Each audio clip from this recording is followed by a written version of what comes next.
what you thought. That's not the spirit. Thought you do a haircut. Nah. Just don't want. Hey man. Yo, chill.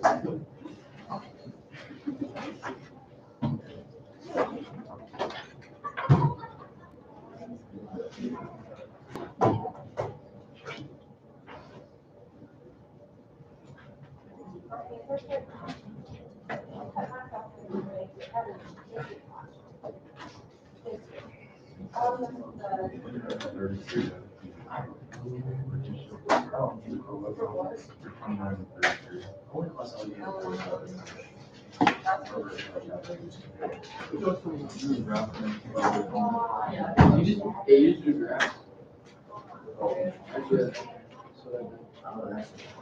There's some graphs. You're proud of these graphs. It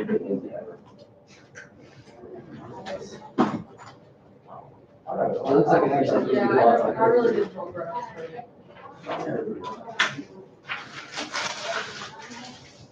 I may have been honest with you, Bob, and I'm like, I don't know how to do this.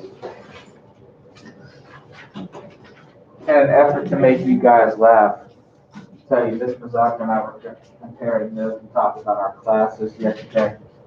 She said that her one class has potato level energy.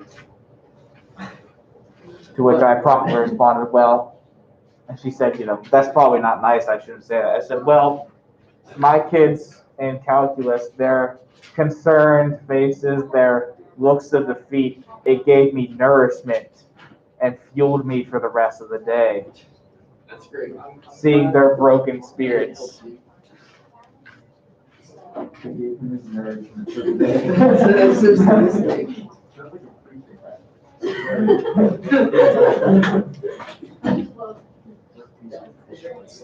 That upset my entire day. My entire day was all confused after that. Man, I went home, I didn't know what was what.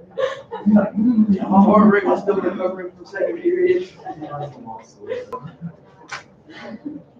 I'm pretty sure you probably cool.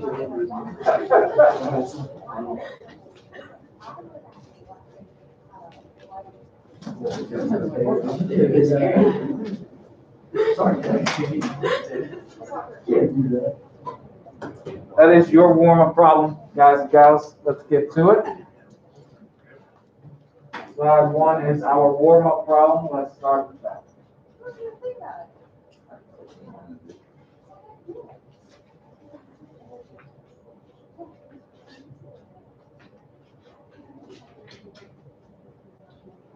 Arthur, morning.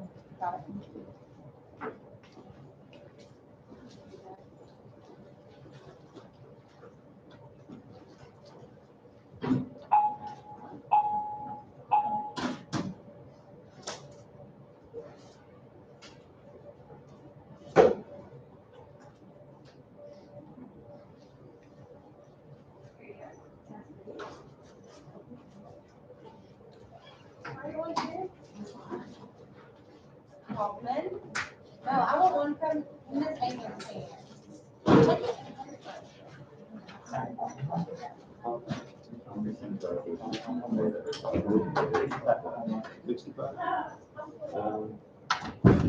Let's see.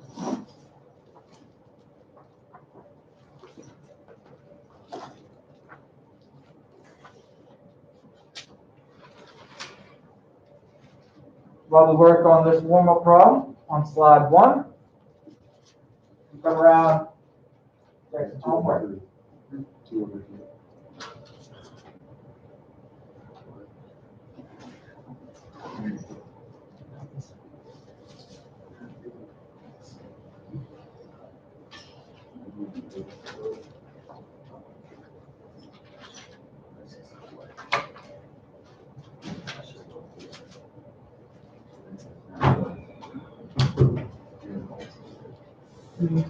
Yeah.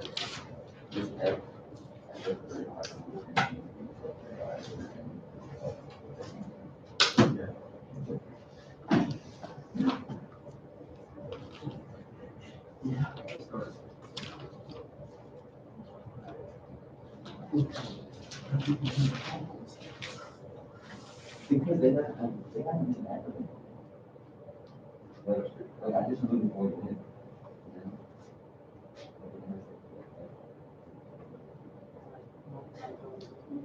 Like I just moved forward.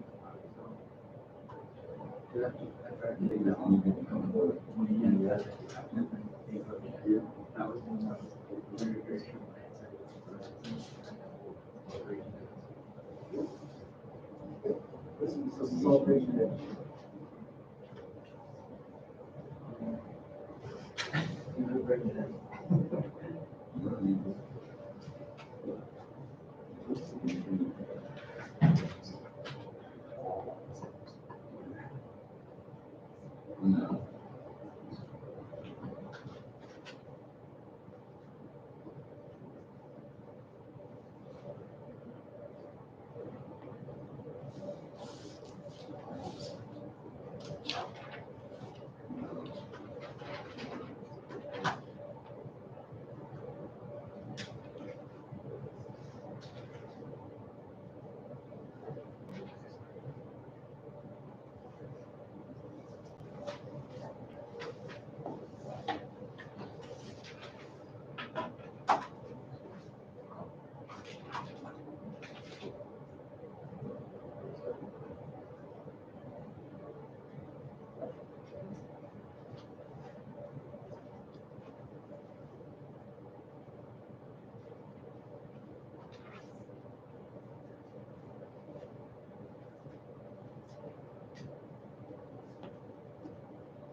Yeah, I think that might work out for me.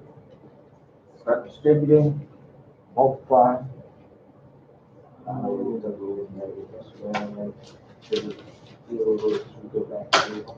Yeah, like once we went over, that obviously started making sense. I imagine at least about a half, Oh, yeah, it's like from here down. Yeah. maybe even these two as well.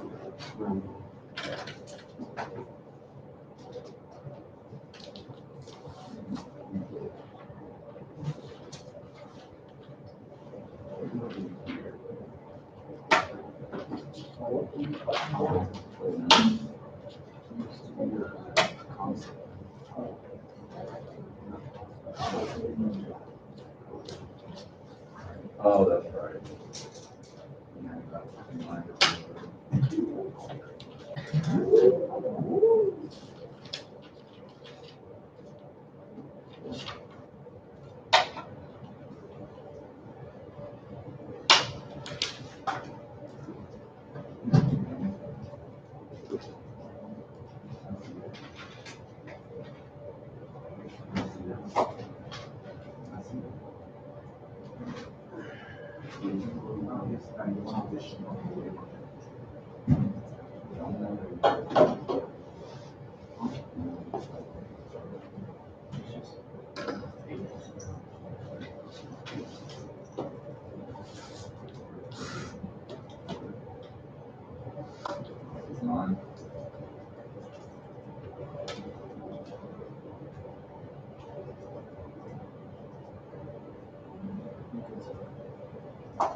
Okay, I have up on the board our answer key for the homework. I have up on the board here our answer key for the homework, 17 through 27.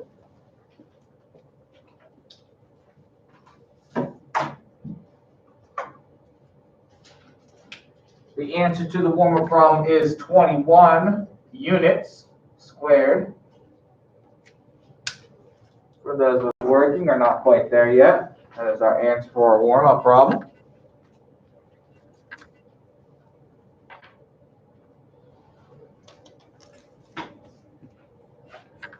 Do we need to see any of these problems worked out here, 17 through 27? Okay, let's go down then a little bit.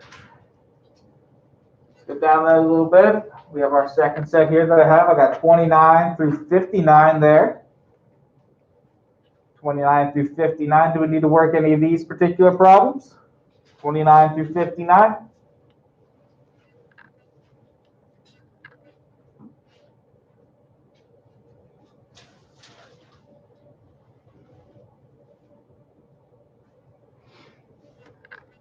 Nobody here needs them. I don't think anybody on our chat is filing in here, so. And then, of course, we have our last set, which is where I left off our answer key yesterday, which is 61 through 65. 61 through 65. Any of these that we need to work out?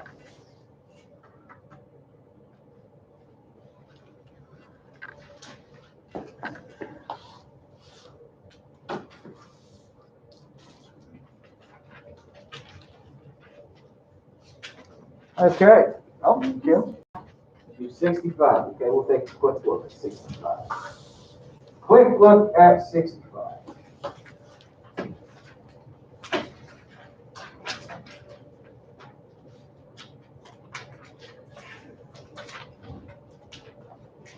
For number 65, we have the equation y equals to x squared minus x cubed. We are looking for the interval, of course, of -1 through 1. So let's start with our delta x here. This is going to be, of course, 1 minus a -1 over n, which gives me 2n, 2 over n here. Okay? I left half my markers over here. Okay. And let's see here, we have ci, that's going to be our -1 plus 2 over n I is what we're going to have there. Let's scroll down here so that way we can see all of 65's answer up there. We're okay so far. Okay? What I'm going to do here is just a little preliminary work. F of ci over here. This would be -1 plus 2i over n quantity squared minus -1 plus 2i over n cubed. And that is what we're going to be looking at there, and that's what we have kind of spelled out for us. Are we all okay to begin? Okay, so we're going to go ahead, we're going to set up our limits as n approaches infinity of the summation I equal to 1 of infinite. We're going to have our -1 plus 2i over n quantity squared minus 1 plus 2i over n quantity cubed times all of this times 2 over n, which of course we would factor that 2 over n out. to here, infinite I equal to 1, negative 1 plus 2I over n, quantity squared. And then we have negative 1 plus 2I over n, quantity cubed. Questions here so far, concerns here so far. Okay. This is, realistically, gang, this is all the farther I would ask you to take a question like this. I would not ask you to work something like this out for your quiz or test. Because at this point, this is just going to be a whole lot of algebra here. I would not ask you to work something like this for a quiz or a test. So while I did ask you to do it for homework, I'm not going to make you do it on your quiz or test. Okay? So you can all take a little bit of a breath there on how much I need you to do. What would be the next step? What would you guys do? Bart? Would you distribute the negative through, or would you separate them? I would put some more algebra tricks on this, which is part of the reason why I did it up here first. So what I would actually do first is I would try to simplify this down just a little bit more. So the first thing that I would probably do with it, if I really wanted to evaluate this, is I'm going to factor out this group squared, okay? Because I don't want to deal with anything to the third power. That definitely is not what Mr. Kaufman wants to deal with right now. So what I would do here is you could, of course, try to factor out that group and then distribute it back through. And if we did that, it would look like negative 1 plus 2I over n, quantity squared. And then we have here 1 plus, or 1 minus, negative 1 plus 2I over n.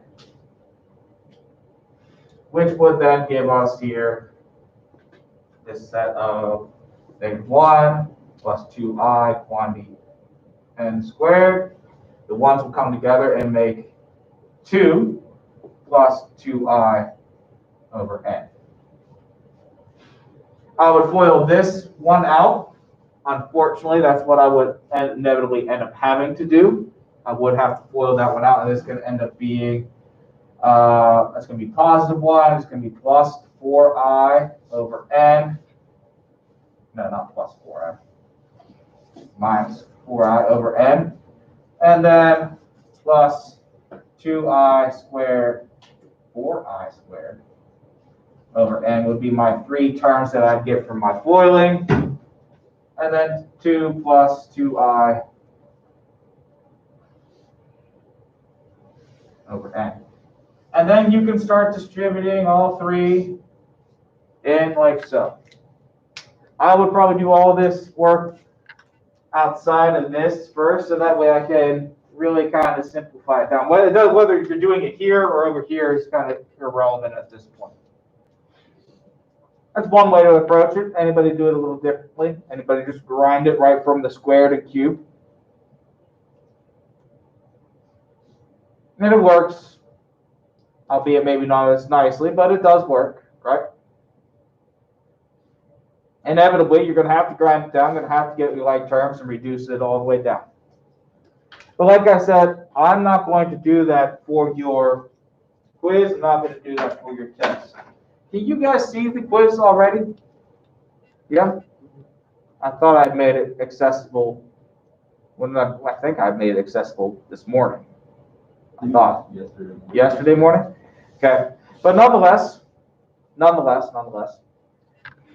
you can see on the quiz that there is a problem that is simply start the setup, which I would be looking for right about here or here as my answer. Either one of these points in green as what I'm looking for as my setup there. I wouldn't ask you to solve it all the way down from this point forward. Nothing like this, at least. If I did, I would make it a little bit more simplified, a little bit easier, especially because not today, but on Thursday, we are going to talk about the fast way to do this. The easy way to do this, which is much, much, much, much easier. I cannot stress how much easier it truly is.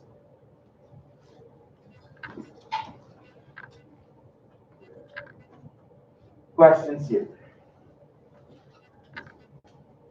Okay, so I do want to give you guys a little bit of relief on that front, that I would not ask you to do anything like 65 on your quiz or on a test. So I do think it'd be relatively fair. I think it's just kind of overkill.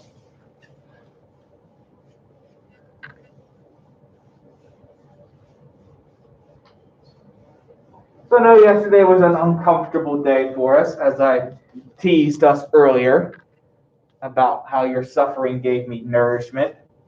So today is actually, should be an easier day.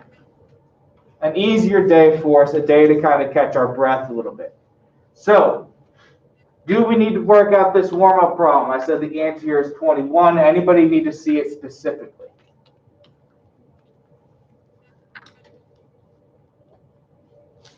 Okay, the team says she can't really see the green.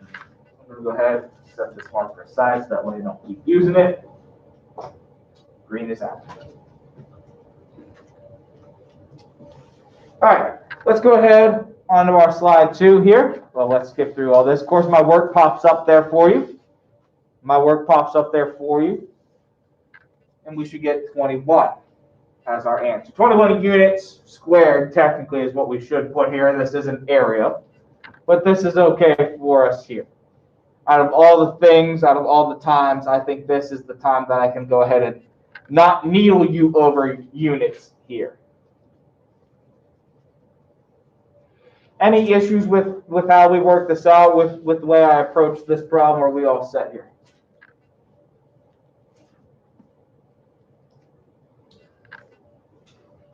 Okay, so let's go ahead. Let's go on to slide 2 here. So let's talk about definite integrals. First and foremost, when we talk about definite integrals, we are going to stop using this limit summation formatting. We're not going to use this limit summation formatting. We are going to go back to the antiderivative symbol. What we are going to do is on the bottom of the symbol, we're going to put the interval where we're going to begin, and at the top of the symbol, we are going to put the endpoint for our interval. And of course, we will put our function inside f of x with respect to dx. We say that this is, we can take the integral here. This is integral. Come on, Mr. Kaufman, you can do it. Integrable if it is continuous on that interval. That's what we need. That was kind of the criteria that we talked about when we started doing these area problems way back on Friday last week, right? When we started doing the area problems. We said it needs to be continuous on this interval. So that is our criteria for us to be able to do the integration, for us to do the antiderivative. It still must be continuous on this interval. Are we okay here? So we're not going to do the limit summation formatting for much longer. The only time we're going to do that is if I specifically ask you to set that up, which is what I was talking about with 65, and also what I'm kind of alluding towards your one question on your quiz. That is the formatting that I want you to set it up with until I teach you how to do these with the fundamental theorem of calculus on Thursday. Thursday is a very important day. You need to be here. You should be here every day. This group is the problem group when it comes to attending live stream. It ain't your counterparts, it's you all. You need to be here on Thursday. Thursday is an important day. So this is our homework here for tonight. Next slide, of course, our slide for homework. So we're going to jump right into it here. So this is the formatting we're using to say that this is our integral. This is what we're going to do. So what we're going to use is we're going to use different area formulas to help us. Yesterday we did everything. Well, yesterday and the day before, Friday, we did everything with rectangles, right? Well, rectangles aren't always the best choice for given areas. They're not always the best choice for a given area. Let's look at this first example. I'm going to take the integral from 2 to 5 of 3. Well, 3 is a horizontal line, right? So that means when I draw out this graph, it's going to look like this. It's just going to look like a nice, clean box, right? So this should be relatively easy to do the area for. Length times width, and we got an answer, right? This is going to be 3 wide because, of course, it's 3 from 2 to 5. And it's 3 tall because that's the horizontal line I drew. So 3 by 3 is 9. This is not a rectangle. This is a square. So a square's area formula works really, really well here. Likewise, we go to the next one. I got 0 to 3 of x plus 5. X plus 5 is just a line. Its graph looks like this. Graph looks like this. Thank you. So when I draw in this picture, I think the best formula to use here would be a trapezoid's area formula, because that's a trapezoid, believe it or not. That's what it looks like. It's what they can look like. Trapezoid is defined as a four-sided figure that has one set of parallel lines. I see my parallel lines left and right. This is, by definition, a trapezoid. It's just not one that you're used to seeing, because you're used to what's called an isosceles trapezoid, where the two diagonal lines are also the same. So rather than doing rectangles here, I'm going to use a trapezoid formula.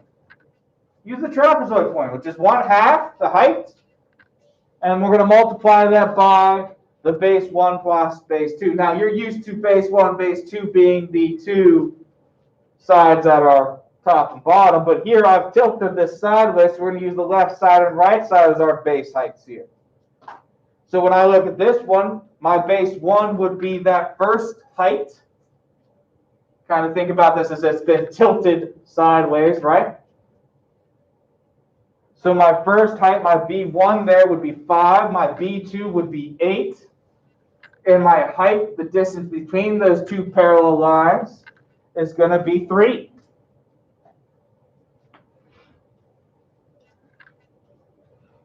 Questions here?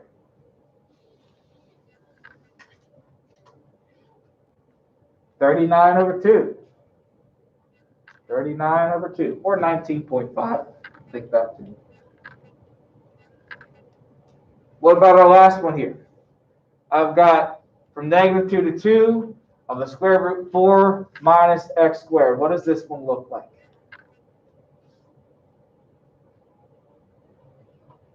Remember how we started a lot of those problems yesterday? I said, let's still draw the graph to make sure, right? Okay, so if you're not sure what this graph looks like, what are we going to use to tell us? Desmos, our bestest friend in the whole wide world. What's it look like? I know what it looks like, but that's because I wrote the problem.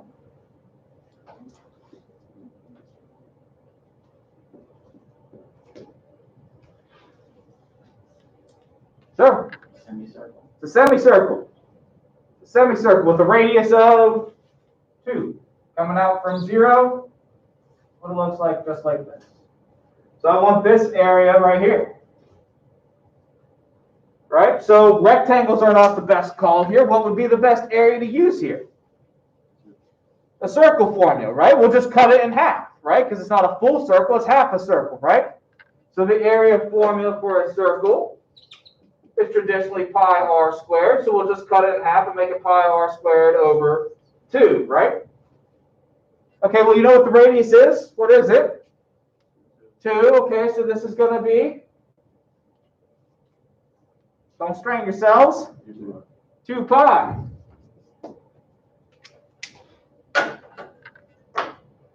Questions here?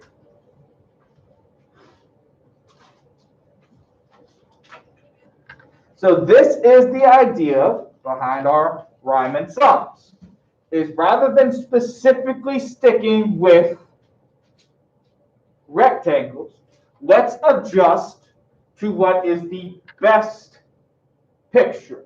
Let's adjust to what is the best area formula and apply that one instead. Rather than only specifically using rectangles, let's go with what's going to fit best.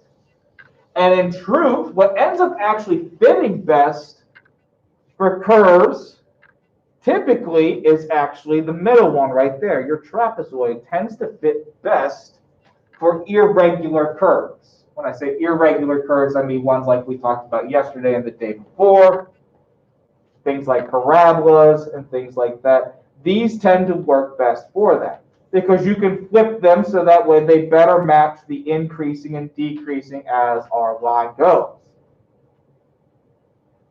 Questions here? Now, of course, that's not all the time. It's not a foolproof thing to always use a trapezoid, but that's the idea behind it. Is that we can minimize that difference between the actual curve and the shape that we're using, the more accurate our estimation, our limit will be. So to help you out here, I took a whole bunch of the area formulas and jotted them down. AKA, I went to Google and found a good picture that I like to put it in my slides today. Just in case you're unfamiliar with some of the area formulas. Just in case you're unfamiliar with a few of the area formulas. I'm going to use some pretty basic ones here. Pretty basic ones.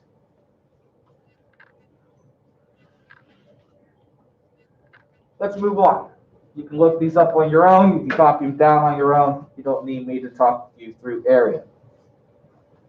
So, I do want to talk about some properties of integrals. Of doing these, that can help speed some things up for us.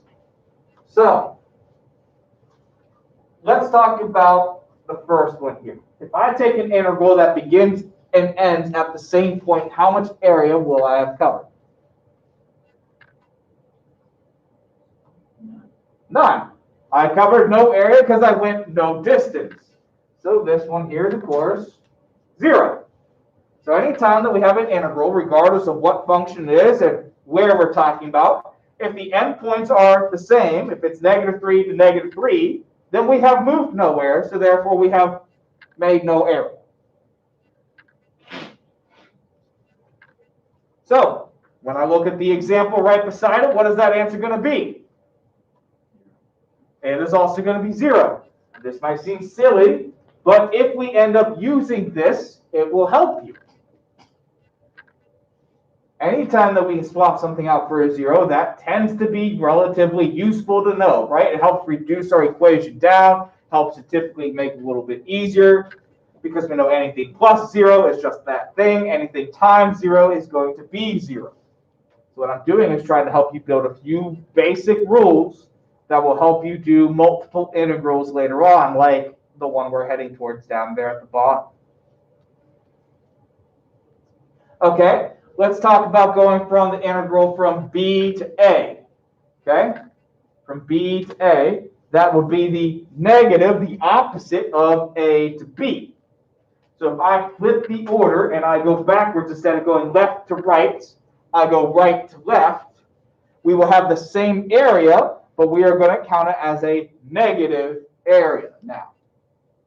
We should read the graph left to right, so if I end up reading it right to left, we've gone the opposite direction, so we have the opposite answer. So going back to the very first warm-up problem that I gave us here today, where we had 21 units, and we went from 0 to 3, right? If I go 3 to 0, it would be negative 21 units. That's exactly how we'd approach it. We should always try to strive to get these left to right. So if I write something that is right to left, the first thing you should do is swap it to be the negative so you can go as you traditionally would. Okay? Don't go into delta x and ci and all that other stuff backwards. Flip it around and just put your negative out in front and deal with it at the end. Do not try to flip your whole process on its head just to accommodate the fact that I wrote the integral in reverse. Simply swap it to be the negative. Okay? So when I look at this one to the right here, how would I rewrite that one? It would be negative integral what? I don't want you to tell me what the answer would be. Obviously, you don't know the answer because I didn't give you fx. How would I rewrite that? I have the negative, and I'll have the integral of what to what? Of 0 to 3 of fx dx. That's what you should do there. Okay? So anytime this bottom number is not the lower number, you need to do this first. So, Is the 3 still B? pardon? Is the 3 still considered B? Well, once I flip them, yes. I mean, it's B right now. It'll be B when I flip them because it should go A to B. Okay? Should go low endpoint to high endpoint. That's why, that's what B really means, is the high endpoint being down rather than up. Questions? Okay? Let's say that I go and I want to split it up into multiple sections. Say I want to split it up into multiple sections. Let's say rather than going A to B, I go A to C, and I have B somewhere in between as my stopping point.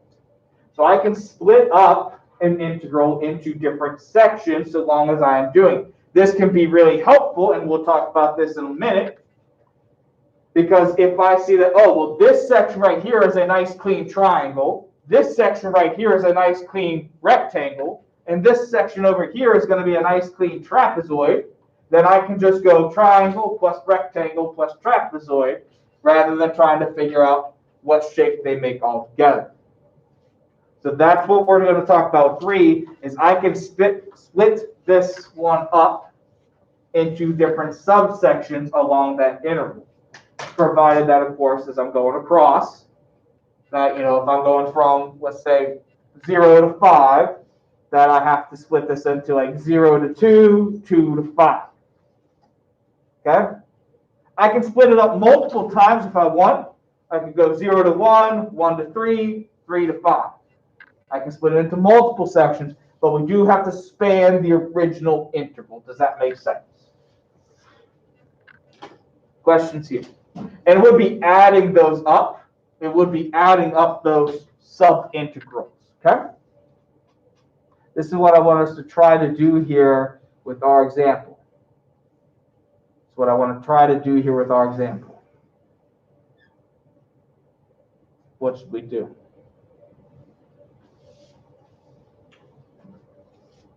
Let's apply these rules to help us.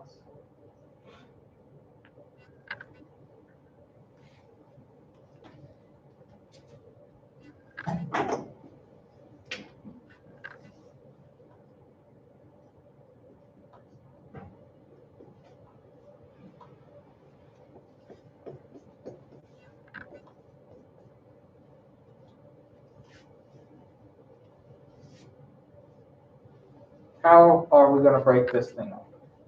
How are we going to break this thing up? What should we do?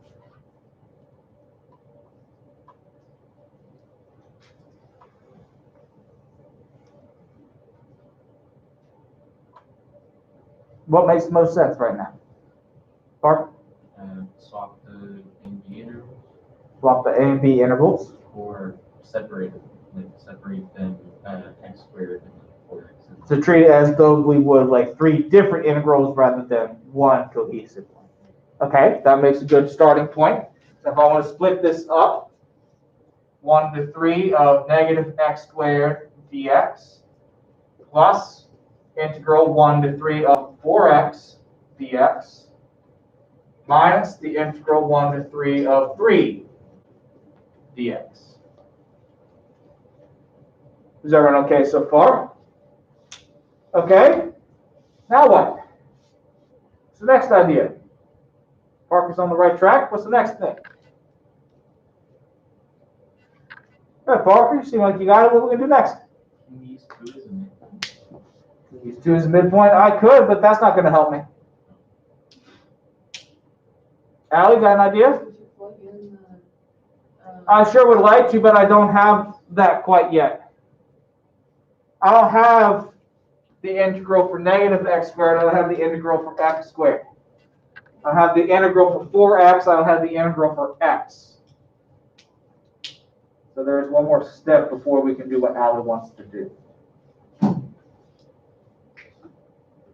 you bring out that negative? I sure can. Sure can. Let's bring it out. And now I can do what Allie wants me to do, right? Now I have what that first rule is. I'm going to have negative, and then it tells me right there that that integral of x squared dx is going to be 26 over 3. Okay? What else are we going to do?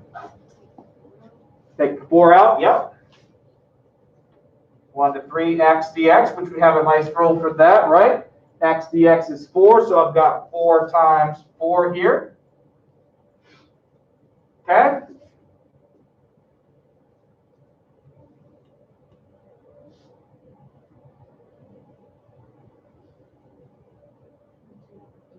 Take out the 3. When I take out the 3, it leaves behind 1 dx, right? Or just dx, which I have the integral for that too, which is, of course, 2.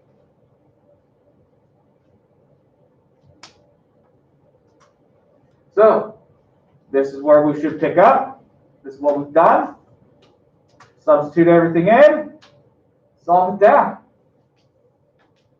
Right?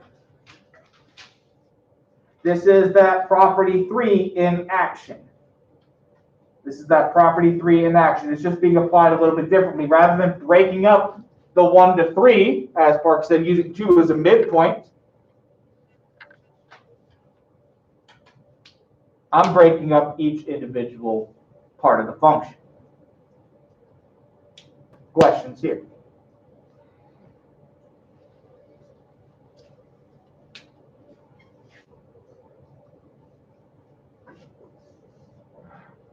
Concerns here?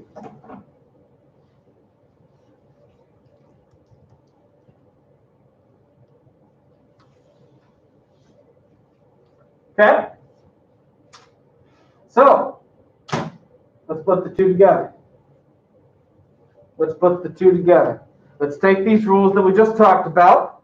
Let's apply them to this picture right here. And let's talk about using the right area formula. So on the next slide, that's exactly what we see. Is we see a list of problems for us to work through.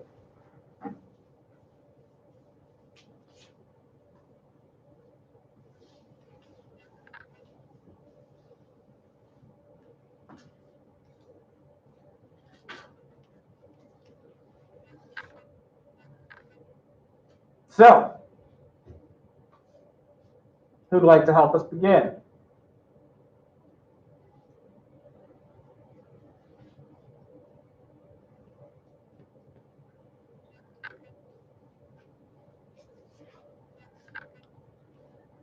Parker, you helped us out there a lot with that last one. Why don't you pick somebody? Somebody other than Allie, because she helped out too.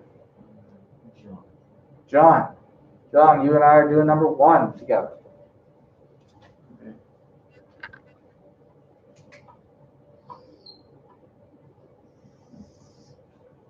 So John, can get a second here to draw my picture. And then a 2, 3, 2.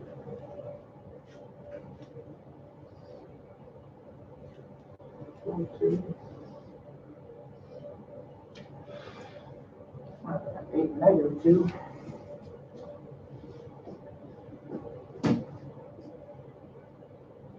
4, 5, 6, 7, 8.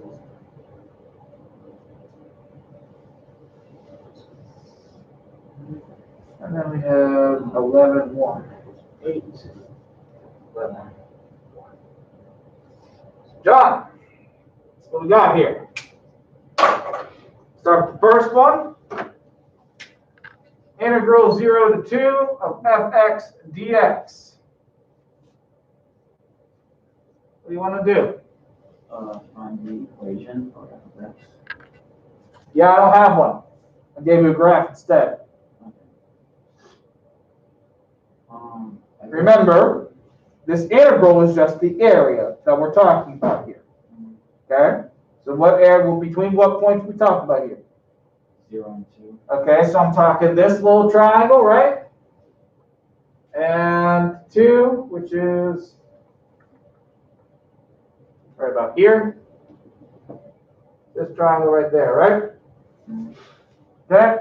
Now, Mr. Kaufman's graph is not the greatest, but 2 should have a y value of 1. That's pretty close. Not bad. Not that bad. Okay? What do you think we're going to do, John?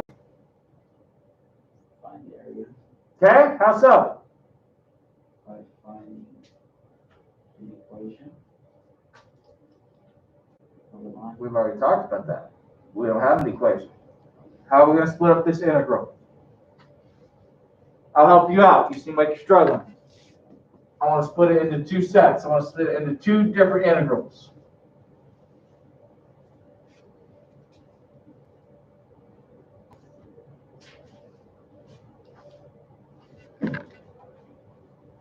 I'm going to use Parker's thing here. How am I going to split this up? Where should I split it at? At 1. At 1, because that's where we're crossing over, right? Yeah. Of fx dx, fx dx. What's the best formula here to use for this triangle on this side? I just told you it. What's the best area formula we should apply here? 0 to 1, what shape do we have?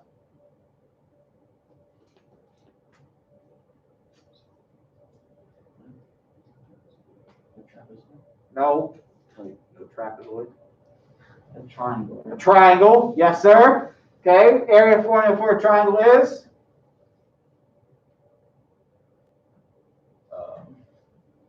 Killing me, man. Area formula for a triangle. Go back in the slides and look. 1/2 times base times height. Yep, 1/2 base height. Okay, let's take a look at this one here.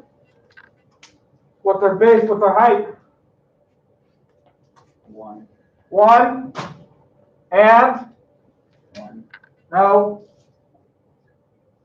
12.5. Not 0.5.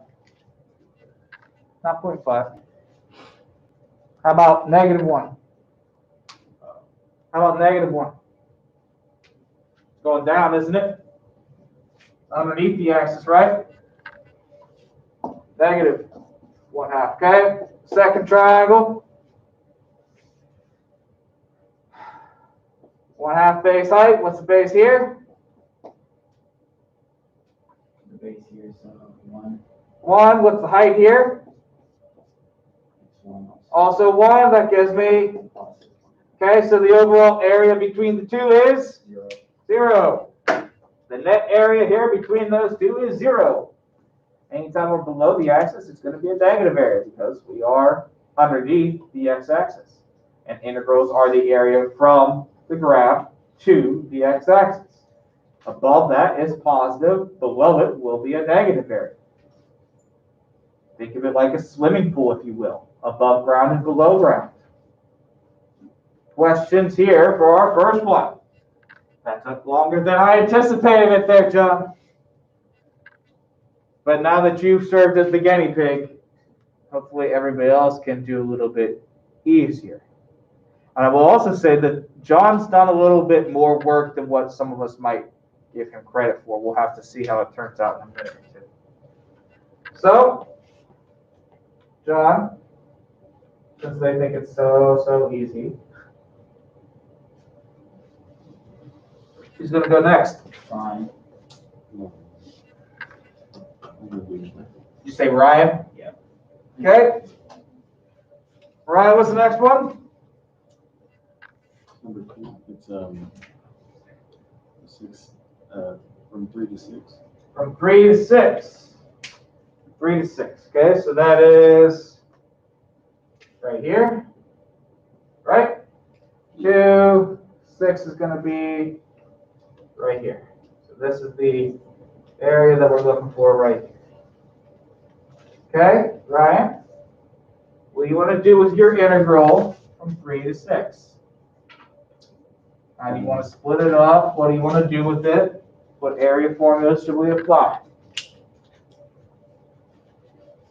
There's an easy way and a hard way to do this problem.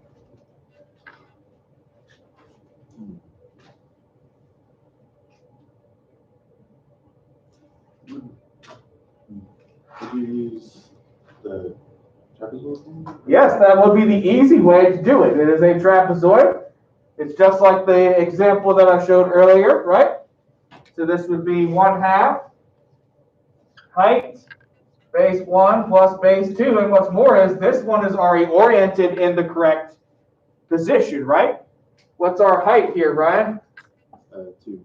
2. Very good. What's our base 1? Doesn't matter, pick one, pick base 1. I always pick the little one. 3. 3. And what's base 2? 4. Try again. 6. Try again. Let's back up here. Which one's base 1? 3. This one up here or this one down here? X. No, because your x-axis runs all the way back there. It can't just be 3, because that doesn't start to here. What's the length of this line up here? 2. 2. What's the length of this line down here? 4. Right? And 3. Ryan, 6 minus 3 is? 3. 3. 1, 2, 3. So base 1 is going to be 2. Base 2 is going to be 3. What you got?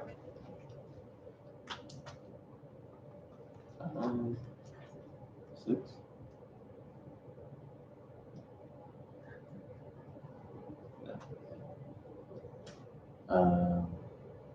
Correct, yes, sir. 2 plus 3 is? 5. 5. And those 1/2 and 2 cancel. Yeah.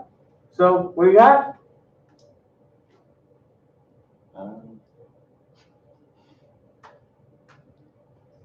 Isn't 1/2 times 2 1?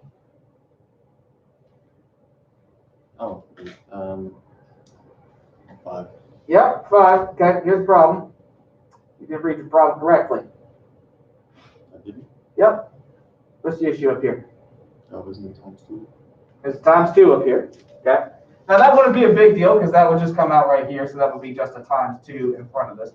The other problem here is that we still haven't gotten our bases right. Because we're still struggling to count. What's the length of this line on the top? 2. Okay. Try again.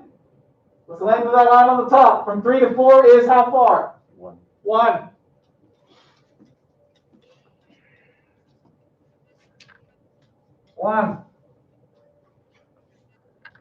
One.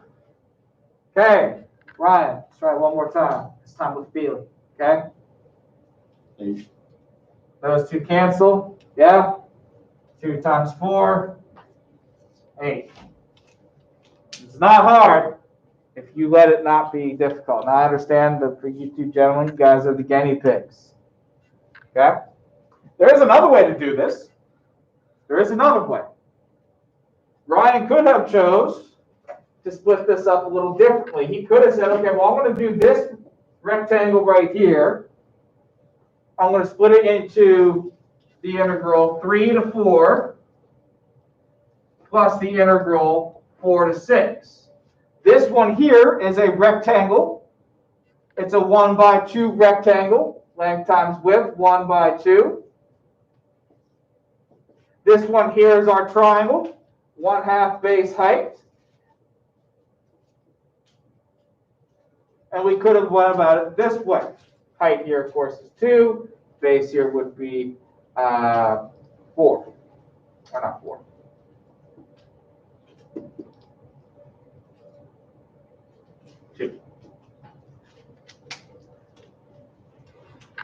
We could have went about it that way as well. Okay, Ryan, who's up? Dom. Dom. Okay, Dom.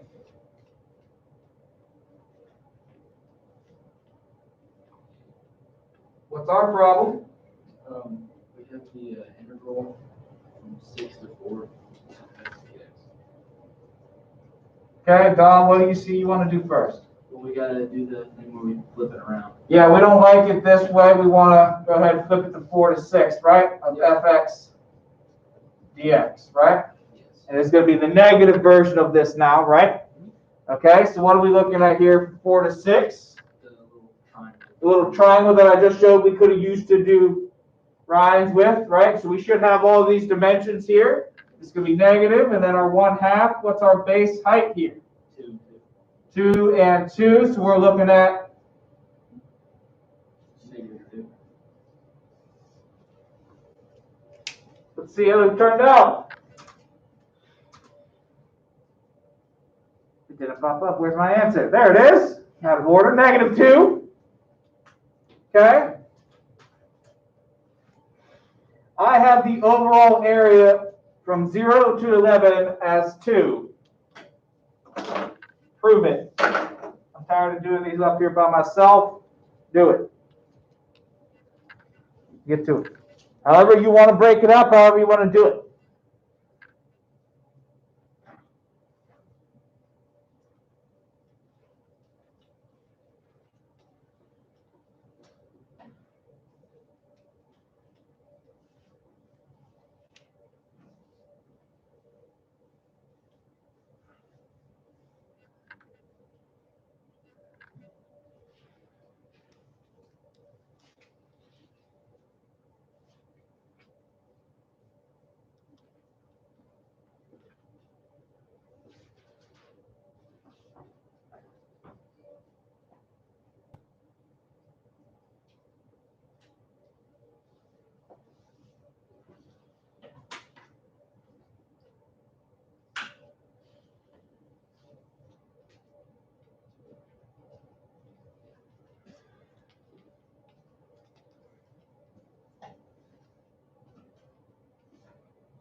Okay.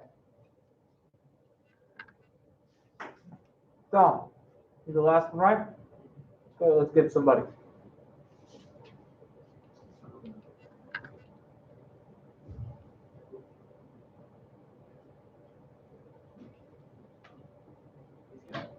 Caleb. Caleb, how'd you approach this? I sort of cut it into pieces to make it easier. I think that makes the most sense, Caleb. I think that's a brilliant idea. How'd you break up your pieces? Because you could have broken it up a number of different ways. How'd you break them up? I broke it up into triangles and rectangles. Triangles and rectangles. The whole thing into triangles, rectangles, no trapezoids.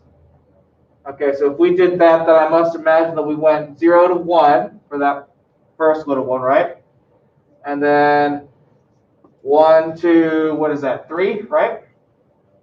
Okay, and then that's where our little rectangle is, 3 to 4, and then 4 to 6, right? And then another one from 6 to 8, right? No. Did you do 6 to 8 or 6 to 10? Did you do that as one triangle, two triangles down there? Two, but Okay, so you did 2, 6 to 8. I ran out of space because I didn't space this appropriately, but that's okay. 8 to 10, and then 10 to 11, right? Okay. There's one way we could do it. Not the way I probably would have did it, but that's all right. Caleb, what'd you get for all these areas? I have the first one here for paying attention, right? We have some of these already.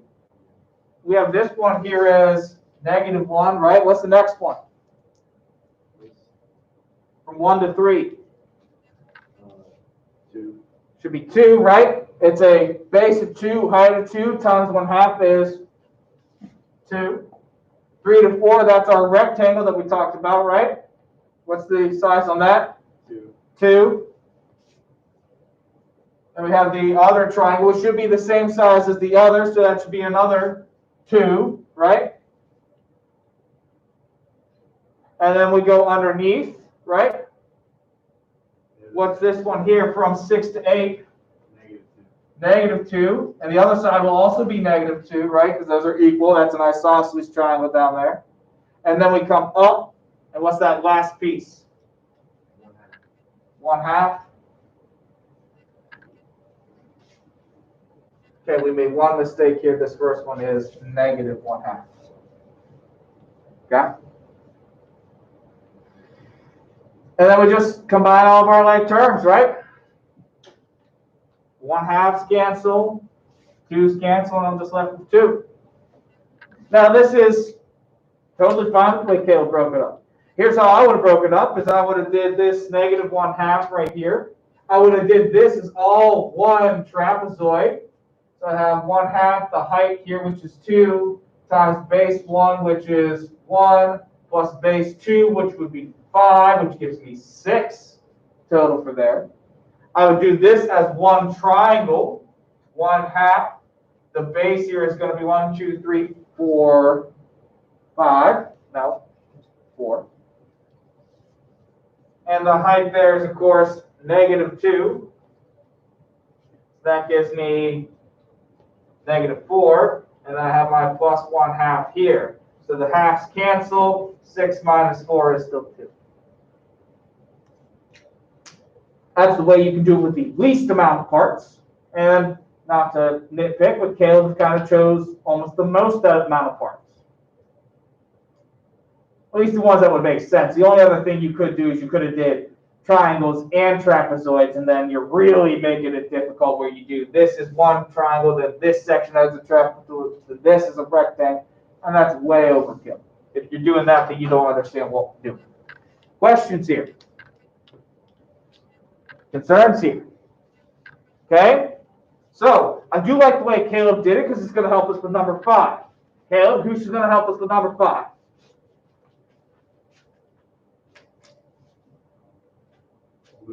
Luke. Luke, I want the absolute value of the function for the integral. You're going to take all Caleb's values and make them positive. Anything that's negative becomes positive. So now this is positive 1/2, 2, plus 2, plus 2, plus 2, plus 2, plus 1/2. Now what do we get? 11. 11. So that is the benefit of doing it Caleb way. Of course, my way is not that much difficult. 4, right, plus 6 plus the 2 1/2 still gives us 11. Okay? What about the next part? What about 6? See if you can figure out 6. See if you can figure out 6. How would we approach this?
Here's my work. Let's see if that helps us out here.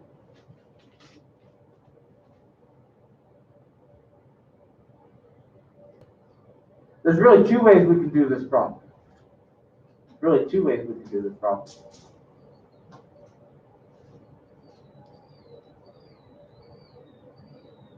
See, who did the last one? Luke, you did the last one, didn't you? Who's up? Here's somebody. Todd. Okay? So Todd, let's follow the work I got up here. I got f of x dx, and then I split the 2 separately. Okay, so we know the first part was the first part. -4, we did that just a second ago, right? Okay, what's the second part going to come out to be?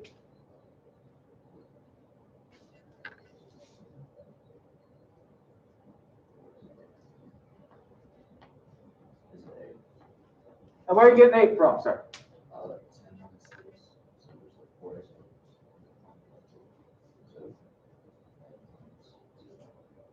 So let's maybe do a visual to show what you're talking about there.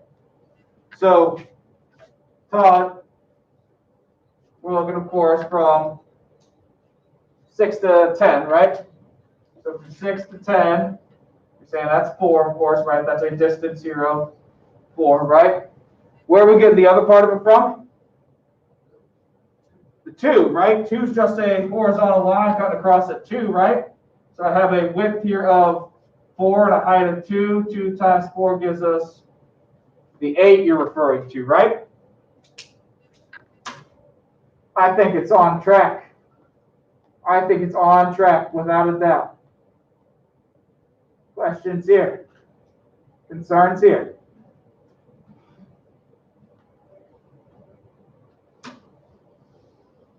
Okay, I said there's 2 ways to do this. Of course, we need to put those 2 together. 8 plus -4 gives us 4, right?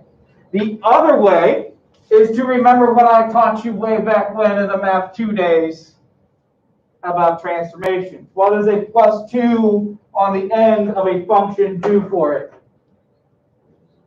Raises it by 2. So if I take my parent function and I pull all of it up 2, I'm going to pull this point up 2. I'll pull this point up 2, this point up 2, and now my triangle that we're worried about is all above the x-axis, isn't it? And I already know the area of that triangle was 4 to begin with.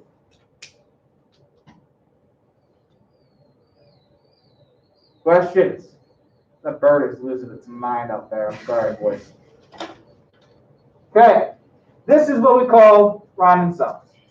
This is the idea behind it. It's using what we talked about with areas from 4.2, left-handed, right-handed, middle, and all those things. It's using those along with your common area formulas to make these easier. Rather than having to do a giant limit and summation, if you can, you're going to use the left-handed, the right-handed, the midpoint, the low, the upper, all of that stuff, along with using your common area formulas to help you make this problem as easy as you can.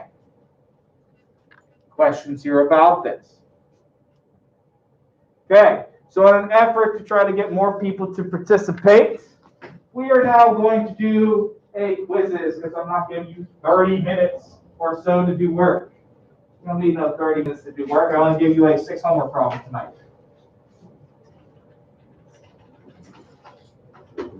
Yeah, you literally got 1, 2, 3, 4, 5, 6, 7 homework problems, and I won't be seeing any of you for like a couple of days. So, I'm gonna do a quizzes. Sir? Oh, that's no good.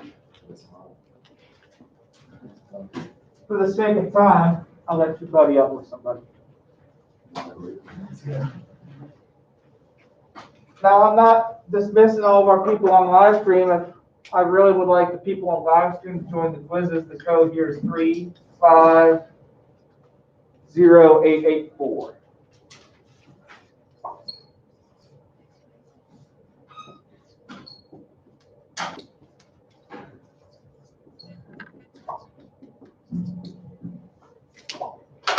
So, join in. Okay. Sit right there. Over there.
Dawson, how do you get yours to flip upside down like that? I just flip forward my Chromebook.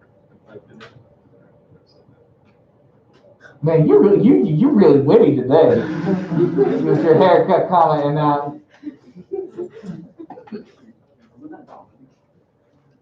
No, I just fell off. yeah.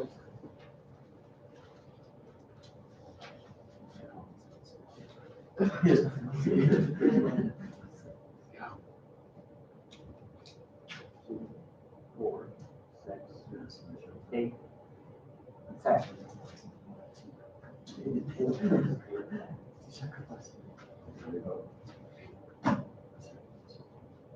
Okay, we're gonna get started. Let's see if anybody on our live stream joins in. They should. Good.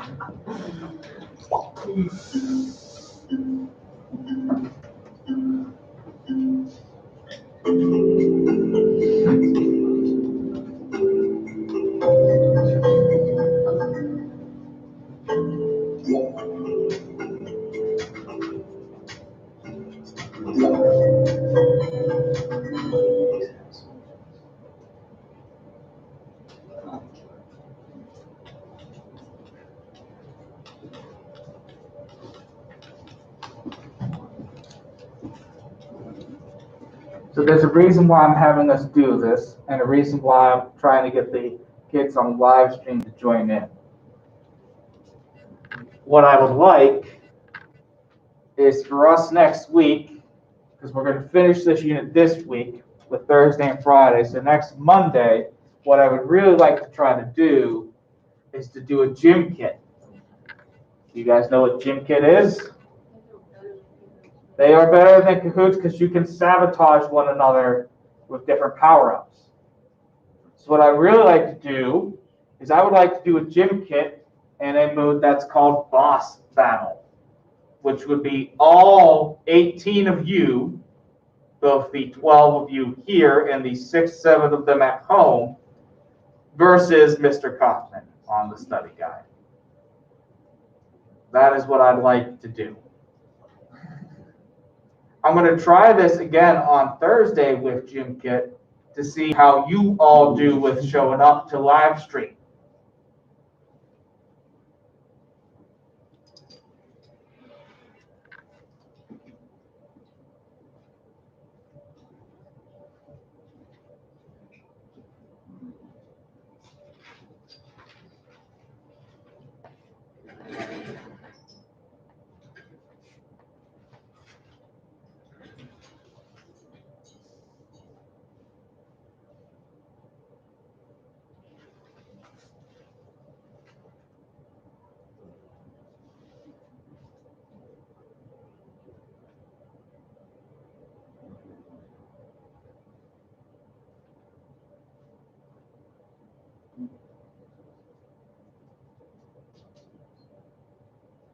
Our accuracy is not very good at all.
Once you've finished the quizzes, you can go ahead and begin working on your homework. Once you finish the quizzes, you can go ahead and work on your homework. We will be done for the day.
One thing I really like about quizzes, as we finish up here, quizzes tells me how long you spend on each second. So 12 seconds, 9 seconds, 9 seconds, 34 seconds, 10 seconds, 42 seconds, where only 3 of you got it right so far, 32 seconds, where only 2 of you got it right so far, 8 seconds, where only 3 of you got it right, 7 seconds, where only 2 of you got it right. You know what I think?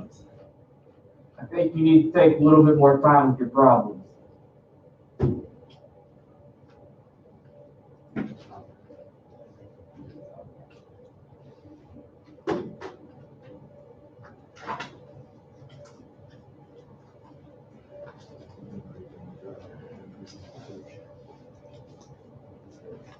It's impressive that you all got it done way faster than what I probably did.